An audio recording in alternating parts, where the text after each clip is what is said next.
So lately there have been new Nintendo NX rumors, and while I usually don't report on them due to their lack of credibility most of the time, thanks to lots of fanboy fantasies being posted online as factual, there have been new rumors coming out left and right about the NX that show a very different vision for Nintendo going forward after the death of their former CEO and changes in the gaming industry and with Nintendo themselves. By now, Nintendo has a reputation of releasing throwaway consoles that are loaded with gimmicks, and I don't think there's been a system since the GameCube or Game Boy Advance that lacked the front and central gimmick in some form. The Nintendo DS had the dual touchscreens, and the Wii had the motion controller that made it a hit among kids, grannies, and daycare centers that knew nothing about gaming consoles that wanted to buy what was hip and trendy for the kids to play. On the other hand, though, the 3DS's gimmick, the glasses-free 3D screen, pushed up costs of making the system, and not only was the 3D function de-emphasized in later marketing, but they even released a low-end 2DS model without the 3D screen. After all, when the 3DS was announced, 3D was the new fad. However, now nobody even cares about 3D anymore. And, I mean, they were at one point releasing 3D TVs, 3D cell phones, 3D digital cameras, and now it's irrelevant. The Wii U fared even worse, with its tablet gimmick not only failing to repeat the success of the Wii's motion controller, but with Nintendo losing money on it. It also had laughable third-party support, and with third parties left and right avoiding the system in favor of the Xbox One and PlayStation 4 due to its weak and underpowered hardware. And I mean, you know the Wii U was a failure when game developers were saying the 360 was more powerful. And while the 3DS fared better, its sales have been the lowest of any Nintendo handheld line, selling worse than the Game Boy, Game Boy Advance, and DS lines. This is due to the 3DS facing a threat far worse than Sony, the mobile phone. Everyone has one except for hardcore Stallmanites or those on the run from the government.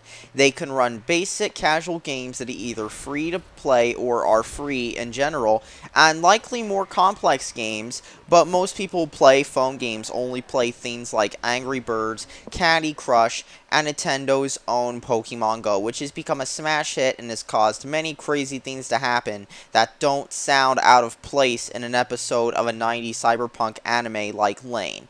I mean, for real, I was at a store the other day and these hipsters were standing around doing nothing but playing that game. But at least despite all the cyberpunk tier insanity, it's still been more popular than any recent 3DS game, and the only place you can expect to find 3DS players in real life in consistent numbers are at anime cons and furry cons. The 3DS has also been underpowered, overpriced for the hardware you're getting even at launch, and it lacks lots and lots of games right now. Games don't even see watered-down spin-off titles on the 3DS, especially with Western developers increasingly choosing to launch them on mobile platforms instead. Even the new 3DS has worse specs than a $30 prepaid phone. So from what I'm hearing, Nintendo has a strategy to try to turn around their handheld division by effectively merging the failing console division with the struggling handheld division, and releasing a very powerful, for a handheld, hybrid console called the Nintendo NX. Now, this isn't a new idea.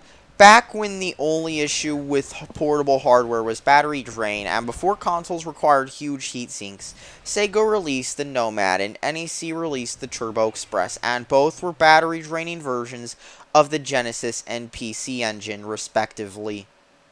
On the flip side, Nintendo released two add-ons that allowed the Super Nintendo and GameCube to play any game the original Game Boy and Game Boy Advance could play, respectively. They've also toyed around with ways of connecting the home consoles with portables. However, this was de-emphasized with the DS and 3DS after it was clear that Nintendo bet on the wrong horse, choosing to go with that instead of online play in the Cube era. And of course, Sony actually released for the PSP 3000 video output cables, with the PSP Go going a step further with the dock being released that allowed you to charge it and connect it to a TV, and adding in Bluetooth, which allows you to use a PS3 controller with your PSP Go, allowing it to function like a console. The Vita TV was also an attempt at a microconsole that allowed you to play select Vita, PSP, and PS1 games on your television. So the NX idea isn't new, however Nintendo isn't just treating it like a side feature or an add-on, they're going all out this time, and I'll have to see how it functions to see if it's any good. Now let's talk about another aspect of the NX, which is the hardware. Nintendo NX is rumored to use a Tegra.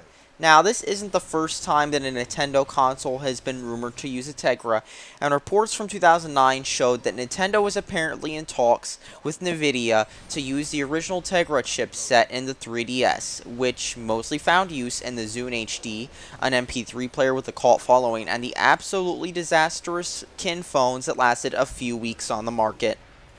While the Tegra 2 and 3 found themselves in some notable devices such as tablets and some phones, lately the newer Tegras haven't found themselves in too many devices, and the Tegra line has never been as common in devices as Qualcomm, MediaTek, or even Rockchip and Allwinner chips have. On one hand, the Tegra chip is very powerful, especially for gaming performance. I've owned several Tegra devices in the past, and they were pretty powerful for what they were. However, at the same time, the Tegra chip has also had a limited presence in gaming devices as well. It's most notable for being featured in the Nvidia Shield line of devices, much of which are discontinued and scalped more than Nintendo games are, and which elicited a "wait, this came out?" response from many gamers, and the failed Ouya console that serves more or less as a symbol of Kickstart failures. It's also seen in expensive development boards, and the development board for the TX1, which the NX is rumored to use, costs $599 US. Using the Tegra could mean that the NX is a great way to fill the void left in the handheld gaming market after Sony said they were pulling out of the handheld market. It could also mean that Nintendo's developers wouldn't be held back by weak and underpowered hardware anymore like they were at one point, considering how 3DS games lack anti-aliasing and how laughable Pokemon Sun and Moon look. And as a handheld CPU, it would be a very powerful CPU. The question here is Nintendo getting a deal, or are they just willing to pay for the higher-end CPU and sell the system at a loss? As a console CPU, however, it's no Xbox One or PS4. The Tegra X1, as seen in the Shield TV, can run 360 level games, but even then it kind of has issues which could be attributed to Android. It is also as powerful as an ultra-low voltage i3 according to Phoronix benchmarks, but that's still not as powerful as the 8-core chips used in the Xbox One or PS4 that can emulate a 360. And anyone hoping this will be a back-to-basics console is going to be let down severely, because it seems like Nintendo is shifting all focus to the handheld realm, since that's what's brought them in money for so many generations, and it's a bold bet. On one hand, it could fail miserably, and Nintendo could go third-party, and on the other hand, it could make Nintendo a go-to place for portable games. It's all up in the air, and more needs to be seen. It's way too early to get hyped up at all, especially considering how many Nintendo leaks either turn out to be fakes or letdowns. Plus, remember when the Wii U was supposedly going to have a high-end server CPU in it, but instead it had a tri-core PowerPC G3? Yeah, it really is all up in the air at this point. And another thing is third-party support. And I think this is the most important thing, because the Wii U's third-party support was a complete joke. And while the 3DS had better third-party, it still didn't have Western developers on board. Nintendo is going to have to hope that the NX will bring back third parties, because if it doesn't, the Nintendo NX might as well serve as another, in the words of Satoru Iwata, secondary system. Now sure, there are many gamers who will still spend money on secondary systems, but as Wii U sales showed, those people aren't enough to sustain Nintendo. Nintendo's gonna have to get the mainstream third parties on board if they want the NX to sell like the Xbox One and PlayStation 4 are. Because here's the thing right now, many people aren't just going to buy the NX as a primary system, and here's the thing, even if, like, let's just say many gamers go out and buy the NX as a secondary system, their primary systems aren't the NX. Their primary system will either be a PS4, an Xbox One, or a PC. Either a gaming PC or a cheap Acer laptop from Walmart on clearance.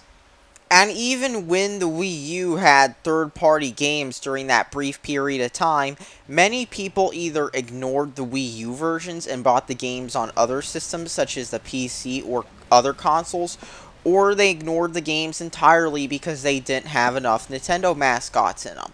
And that's the other thing that will hurt Nintendo, is if the only people who buy the NX are those diehard Nintendo fans who only buy Nintendo logo games, or who buy their third-party games on other platforms such as the PC, the Xbox One, or the PS4, then the NX is essentially doomed to be the Wii U 2. And that's the thing. Nintendo is going to have to change more than just the power. They also need to get third parties on board this time. Because remember the Vita? That also had a pretty powerful chipset, and because Sony dropped the ball, third parties were barely on the system except for anime waifu games. And here's the thing. I don't want to be in a bus playing an anime titty game. I want to be playing games like Need for Speed on the bus or other games. And that's the thing with the Vita. It dropped the ball entirely. And if Nintendo doesn't learn, their NX is going to end up the same way. And that's all that needs to be said. Thanks for watching, and subscribe for more.